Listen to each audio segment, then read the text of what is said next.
This week, Mama sat down with a service dog and their owner for insight into the life of and training with a service doggo. I did.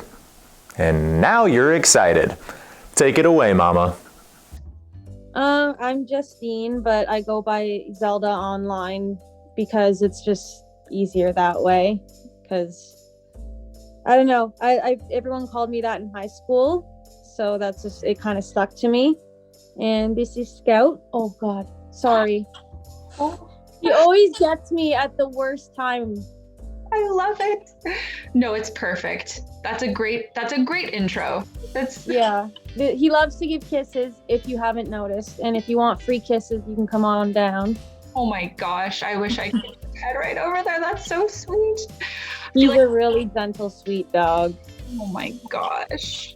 So tell us a little bit more. We've been following your story and watching your training and all the progress that you've been making training Scout. Tell us a little bit more about what that process is and what it is like to have a service dog. Well, there are pros and cons to definitely having a service dog. And one of the biggest things is if you don't like attention, like if you don't like people always asking you questions or being rude, being rude, or just in general asking questions like about your disability, or I get harassed a lot too. If you don't like people attention, basically it's not a good idea to get a service dog. I think the pros outweigh the cons. How did you come to choose a shepherd? How did you choose Scout as the dog?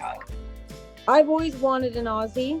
Mm-hmm. I've been around animals my whole life, but I always wanted an Aussie, and I was recommended a service dog since I was 16. Mm-hmm. I just didn't go forward with it because of the attention it brings, because of the training is a lot, gear is a lot of money, and to really put the training in and the time in, you need to have like no day job, no school. Like I find like it was really hard when I was applying to places. They're like, you're gonna have to train it, you're gonna have to bring it to school, and a lot of the time it's just best if you have a service dog and you don't have any big obligations, because training them takes, like him, it's almost taken 4 years. Most dog it only takes 2. Mm-hmm.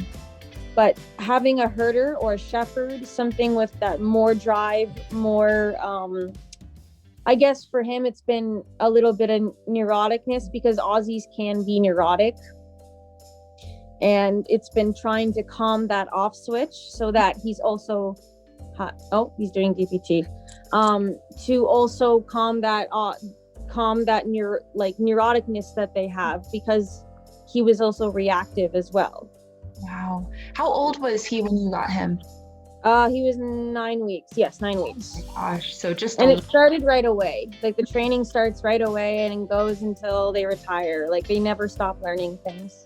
Yeah. So is it just a constant all the time job for him? He knows that's his job. I know that he wears his gear too when he's out in public. Does that know like when he's on the job versus off the job, or is it a constant all the time, always on kind of? Well, it really is like they always are alert to you, even when the vest is off. Like right now he's doing DPT because I'm feeling a bit anxious, right?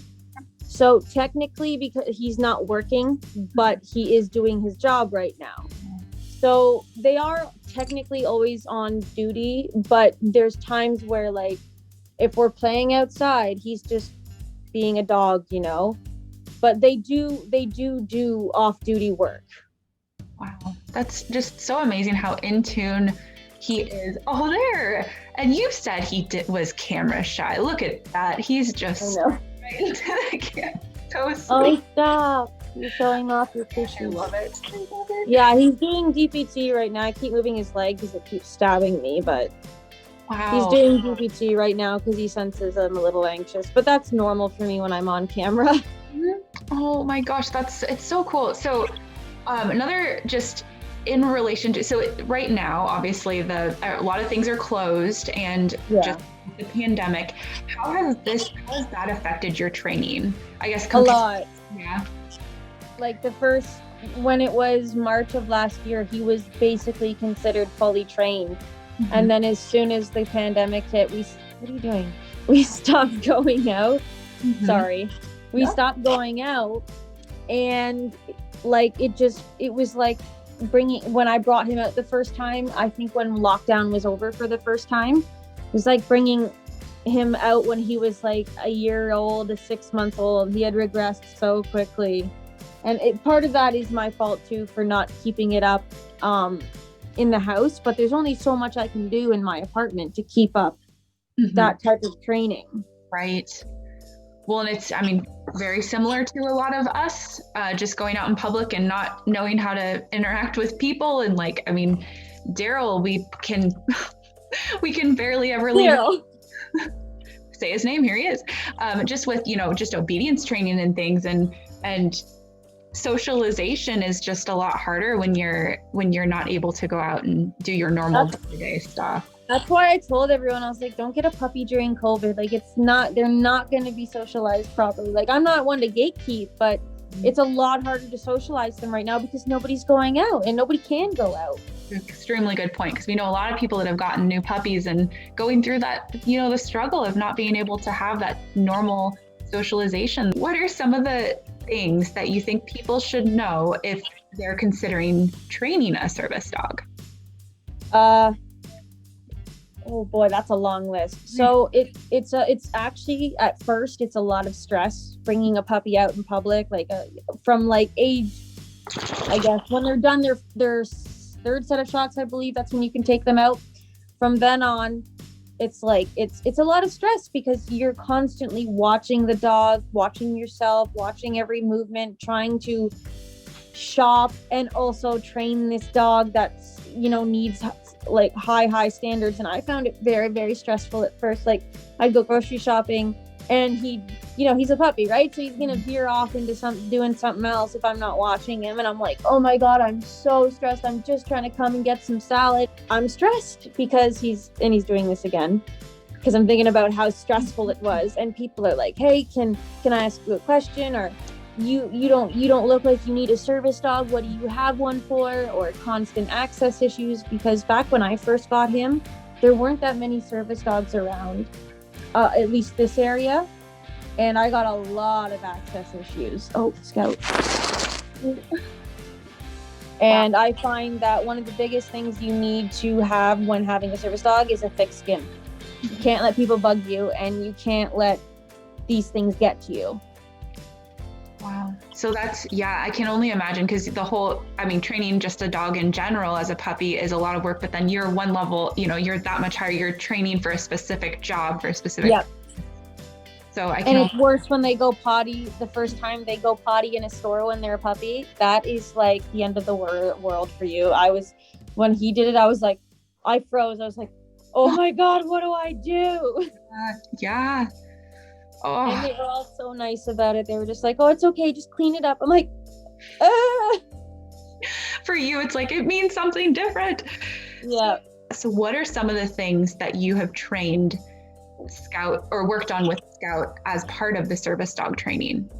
Focus, and teaching him when to focus and when not to focus. So if I'm feeling unwell, he pretty much automatically knows now, but it was a process to teach him focus in general.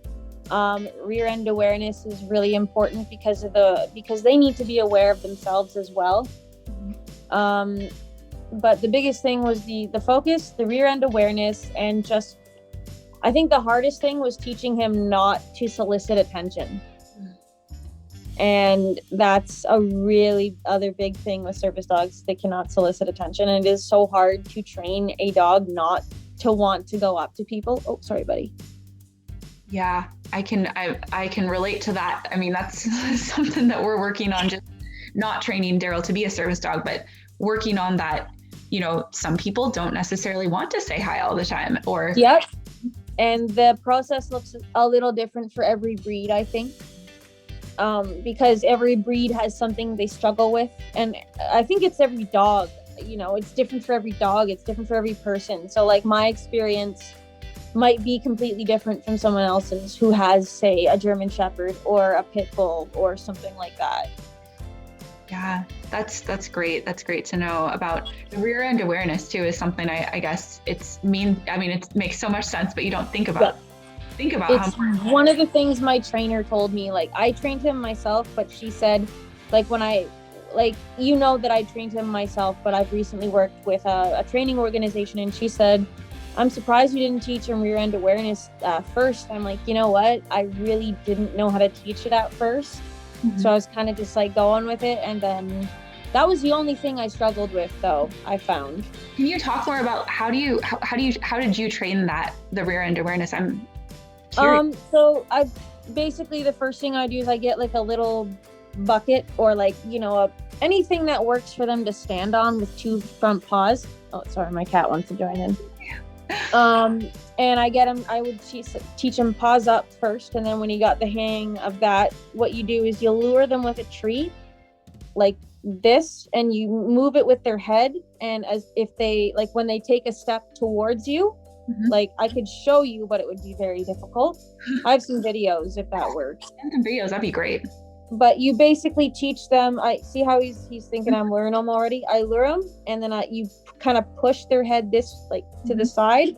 And when their body moves with yours, you treat them, even if it's just one step.